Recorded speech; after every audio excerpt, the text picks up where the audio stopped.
I'm Sister Marie Tree Summers. Everybody calls me Sister MT. My name is Susan Matarisi. I'm Sister Helen Zecca. I'm Sister Roseanne Barman. Sister Anna Cloley. I'm Sister Elizabeth Cogan. I am Teresa O'Grady. I'm Sister Mary Jane. Sister Mary Colleen Swartz. My name is Sister Ann. I'm Claire Carson. I'm Ann Madeline Brost. I'm Sister Evangeline Salazar. I'm Sister Marilyn. I'm Sister Jan Ginsky. I am Sister Naomi. My name is Deb Cool. I'm Sister Margaret Meany.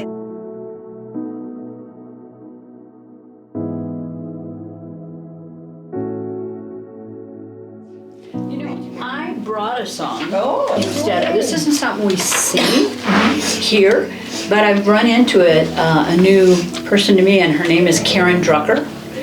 And she has a song called I Am Grateful. She starts by saying, "Thank you. I promise in this moment to keep my heart wide open with every breath I take. I'm grateful." And that is so powerful because I feel that is a deep call to all of us, but a deep call to me in this position as prioress to really be aware of every moment, every breath, and see all as gift. Do you know what I would like to ask? If the three of us just could read just that part right there. Sure. Thank you. Thank you. Thank you. I promise in this moment to keep my heart wide open with every breath I take. I'm grateful. Melanie DeMoore's Lead with Love.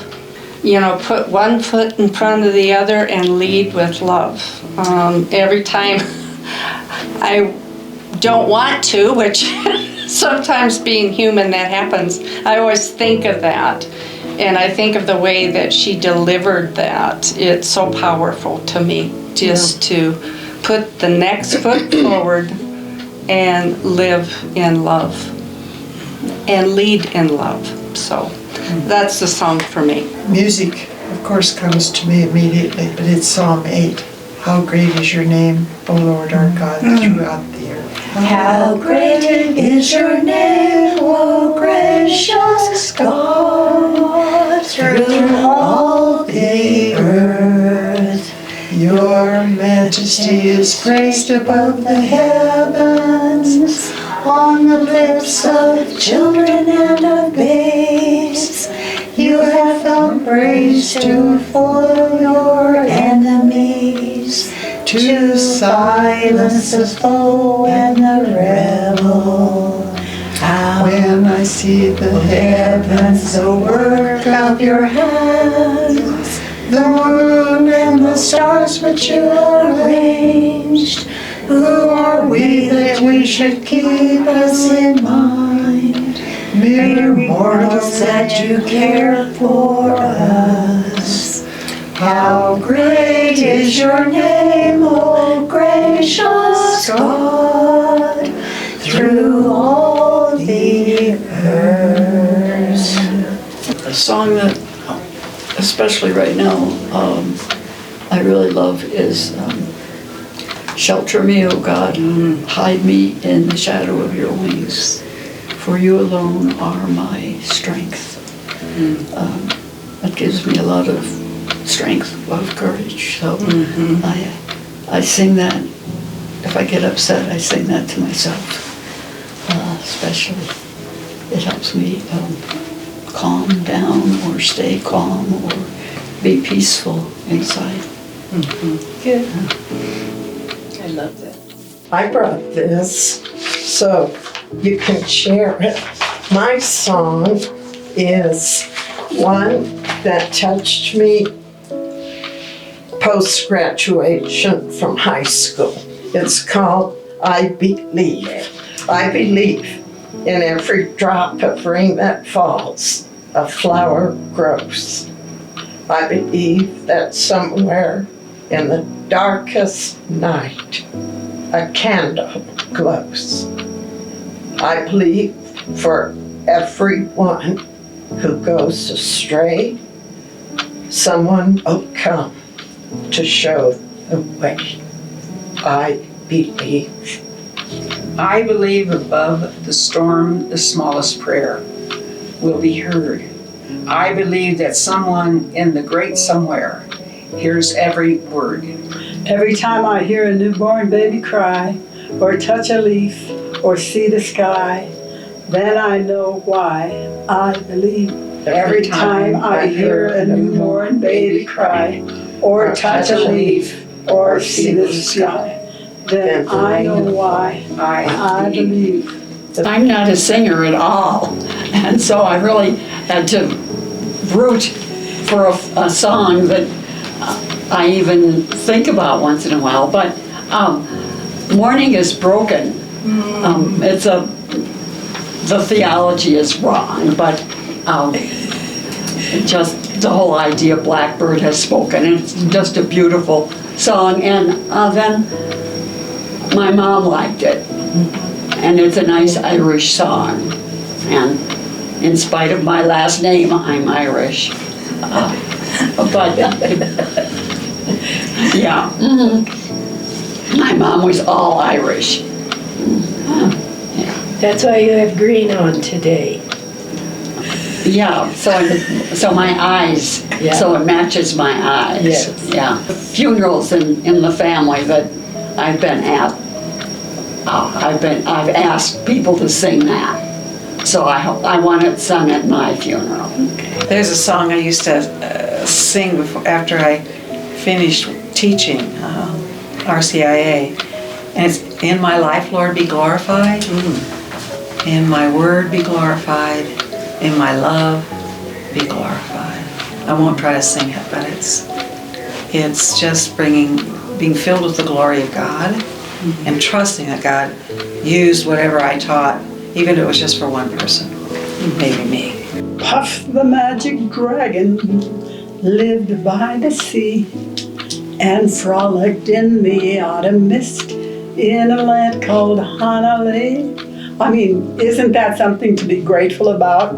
To have a place where you can be at peace with yourself and with nature?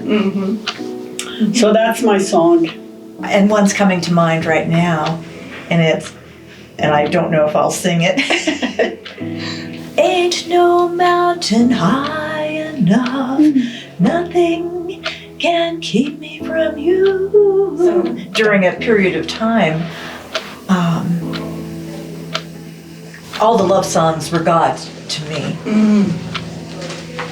So I have a lot of gratitude for that, and for the gift that music is to the world, really. And mine is Psalm 23, and first being grateful for God, who God is in my life, my shepherd. And Psalm 23 just says everything. If there's nothing I shall want, you give me repose in green pastures, you lead me beside restful waters, you revive my spirit when I'm down, you guide me, you're true to your name. And when I walk through the valley of darkness, I would not fear, because you're with me with your crook and your staff, and you comfort me. God has prepared a banquet for me and anointed me with his love and his sharing of his life, especially in the Eucharist. And goodness and kindness does follow me because of the people that I live with and my family. They're always kind. And this is the Lord's house, and I've lived here for this many years, and God has been my shepherd. I think for me, the two deceased sisters, one was Sister Sophie, who was so filled with radical hospitality. I mean, she just was so inviting and so engaging and living in gratitude. And the other one was Leanne Kogan. She used to say thank you after everything. You would give her a spoon, she'd say thank you. And after she died, you didn't hear thank you. That's how often she said that. And it wasn't easy for her, because she was pretty independent, and as she needed more care, the thank yous became louder. And I think it was her way of accepting the other and accepting where she is at in love and in gratitude. It was, yeah, it's just amazing. I was talking to a directee today, and she asked me, she said, and she's an oblate, she says, who do you miss? And I said, there's so many. But what came to me was Mary John, who I lived with, and she could be very serious, but she could also be so fun. Dancing and singing, wearing her red wig, just singing Annie. There was a beauty about her. And the other one was Mary Glenn, who just died recently. Just a beautiful human being. Gracious, kind, present. Remembrance of my parents. They were deeply grateful people for what we had, and they shared it so freely with people who did not have. It was an example that nobody could tell me about. I lived with it. And I'm very, very grateful for that. Growing up, it was my grandmother. No matter what happened in her life, whether it was good, whether it was hard, whatever, she always thanked God. And I think that was a real teaching for me. This is who inspires to me. This is Logan, one of my newest great grandnephews, and he's just such a beautiful inspiration, and I just love to hold him. He's like my spiritual director. Every Monday I go see him if I can. I go see him and I just hold him. Who inspires me to live with gratitude? My father was always patient and kind. He was open to people. He impressed me. He'd stayed with me, I think, all my life. I think of a couple of our sisters who have passed on and are in our cemetery, but are also, I think, still in my heart and I think in other people's. One is Sister Leanne, and especially in her later years, no matter what anybody did, there was always a big thank you and that great big smile that she just radiated, contentment and gratitude. And the other one I often think of is Sister Katie Keeley. She walked around with a perpetual smile. And in formation, it drove me nuts because she was my formation director. And I just thought, oh man, get real. I'm struggling here. But she was always just so happy. But happiness comes, I believe, as I learned in my own life, from grateful living, of gratitude. And I would say that you two are examples to me of grateful living. So thank you. Thank you. I'm not saying you inspire me. No. I'm saying you are examples. But I do look to you for yes, inspiration in how you live, each day.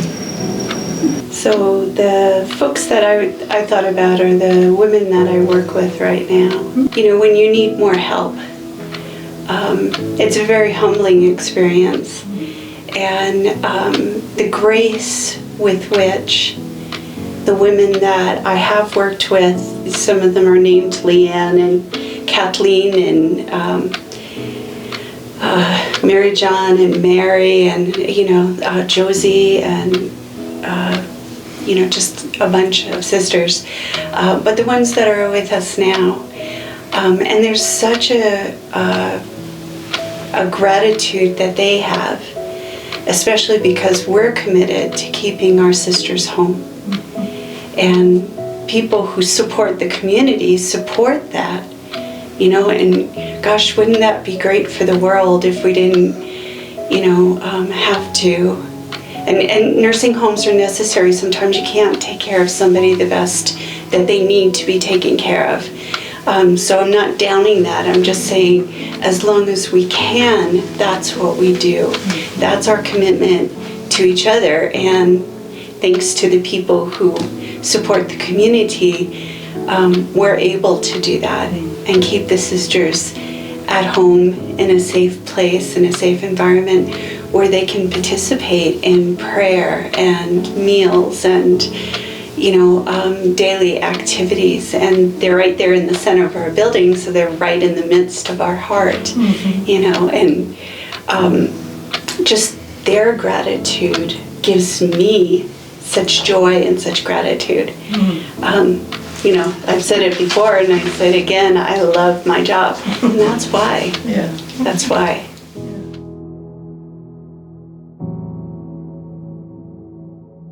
I find many instances of gratitude, primarily the people who are supporting us by their presence, their dedication, and embracing of the same values that we have lived. And now it's our time to share those gifts, and we are sharing it in numerous ways. So we have all that we take in to our prayer and our thoughts, and you send out positive energy. I sit in my room, I look at the beautiful nature around me, and I send out energy. Being in community, being with the sisters, I have a lot of people to love, so I'm grateful for that. The sense of hope I have for our future. And I thank Elizabeth. She was my affiliate director when I was off campus living in Washington. Via telephone. Yes, and the day before our first phone call, my phone, the phone service went down. I ran out and got a cell phone. That was my first cell phone. So you got my first call on a cell phone. It was one of those little flip. Yeah, that's great. But I had to make sure I made that call. You know what I'm grateful for in the midst of all of our changes?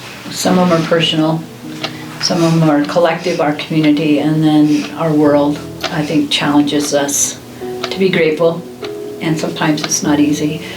But we have each other, and I'm grateful for that. I am deeply grateful for living this long and being able to see and hear and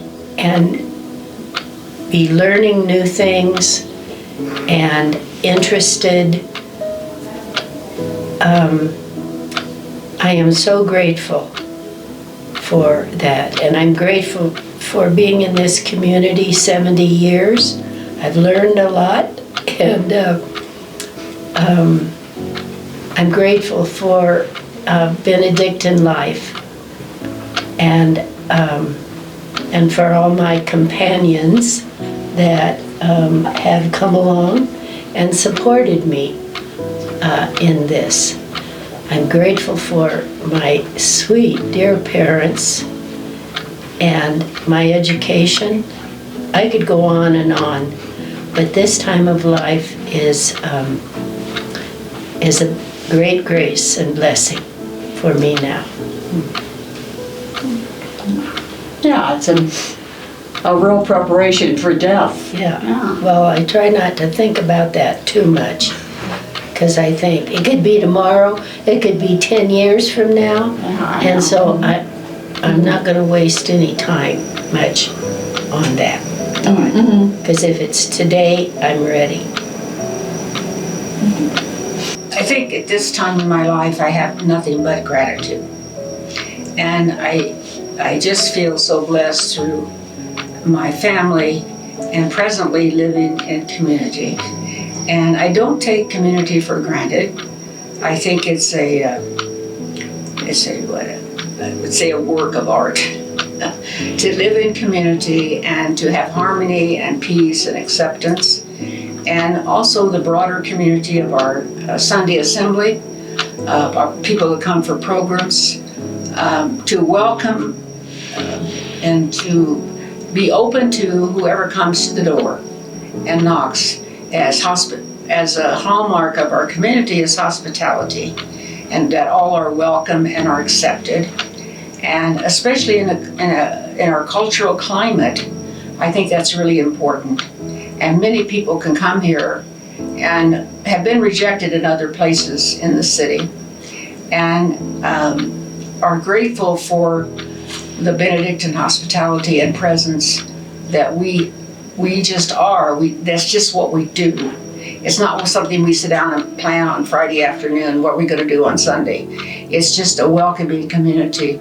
And I think that's a real gift in this culture, in this church that we live in.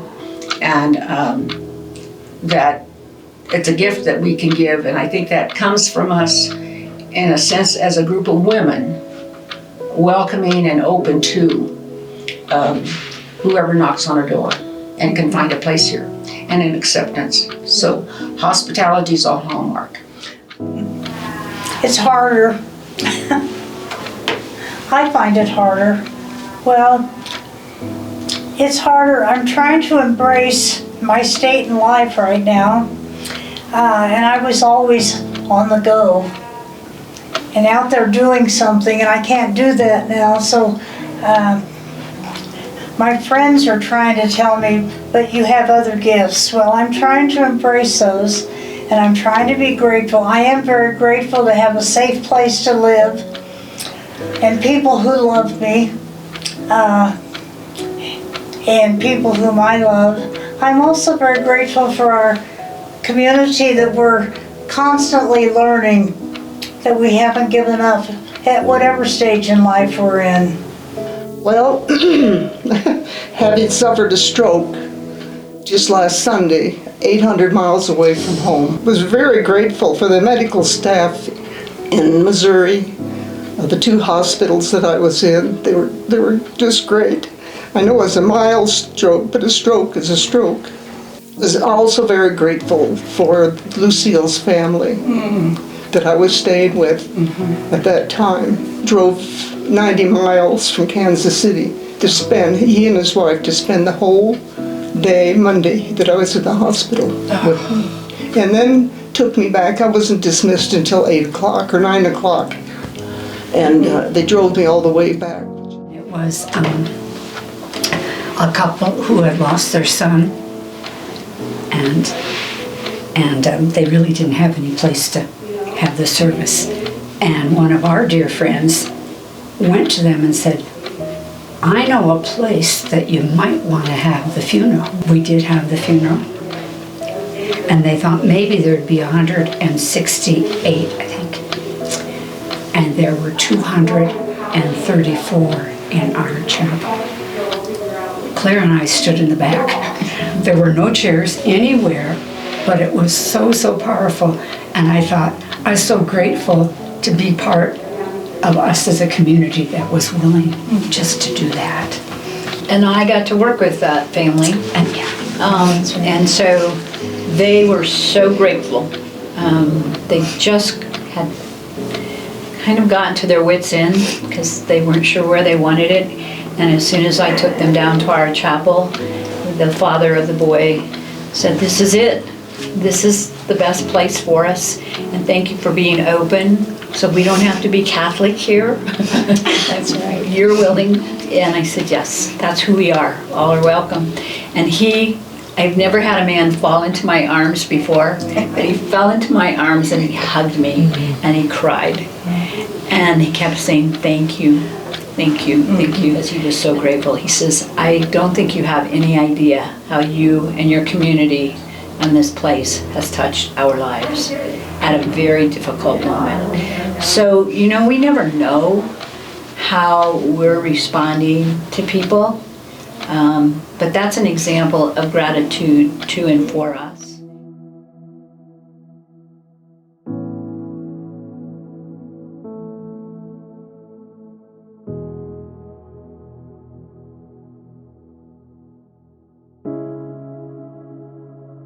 So one of the ways that I choose to sign the thank you letters is early in the morning in my office.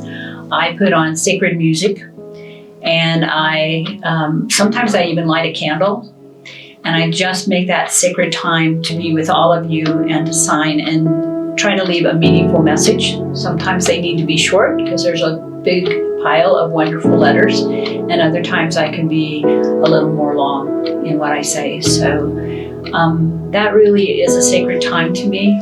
And like just this morning, I had some letters to sign, and I thought, oh goody, I get to have this sacred time with all of you. So thank you. There is nothing I shall want.